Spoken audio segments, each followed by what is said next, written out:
Hi, it's Alaska Granny. I'm out at my granny camp, and the big problem we've had to overcome so far this year is wasps or hornets built a nest inside of our little cabin. You can see there's still a spot and a little bit left up here on the door. I came out here, I opened the door, and there was a huge wasp nest, and they were all over inside granny camp. So I waited till it got dark. I got a can of Raid Wasp and Hornet and I sprayed it all over their nest. Then I waited a few days until all of the activity had ceased, and I knocked it down with a broom, put it in a big black plastic bag, and disposed of it.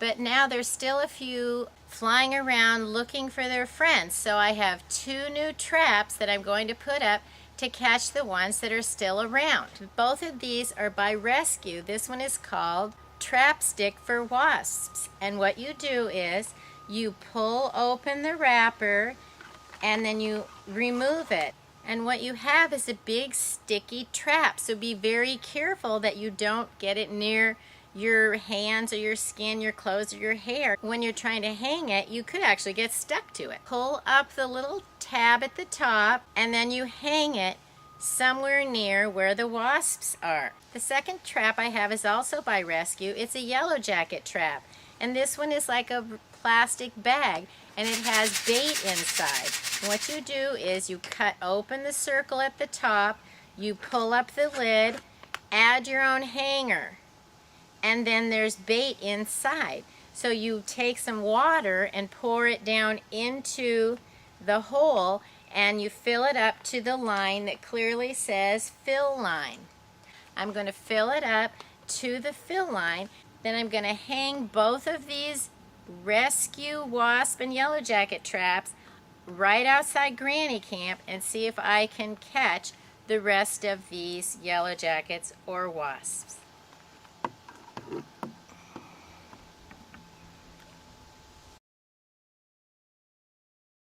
This actually held closer to 3 cups of water. Stinging insects can be a huge pest wherever you are, whether you're camping or on your patio. It's been 2 solid weeks of rain and huge windstorms, so I really haven't been out here to Granny Camp to check out how the yellow jacket wasp traps are coming.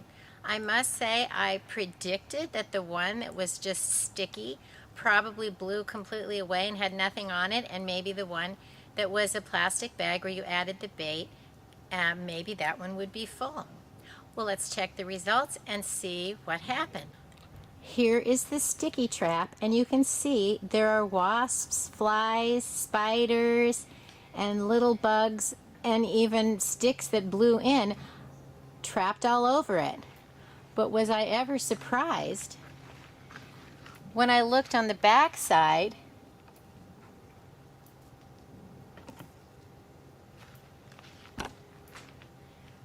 We caught a bat. Not intentional, but that's one of the consequences of putting out something that creatures are going to stick to. If it's going to kill them, you don't really have an option on which ones you catch. I was 100% pleased with how this turned out, including all of the other bugs that it caught. You could see it still works even because this one just flew into it and is stuck. So I'm extremely pleased with how this wasp and mosquito trap works. Here's the other trap. It stayed in one piece, but if you look inside, there's not a single yellow jacket or wasp. There's a moth and a few little like fruit flies. But the only yellow jackets are the ones printed on the package. The Rescue Trap Stick for Wasps really works. So if you have a problem with wasps, yellow jackets, or even just flies and spiders, check it out. Learn more at alaskagranny.com. Please subscribe to the Alaska Granny channel.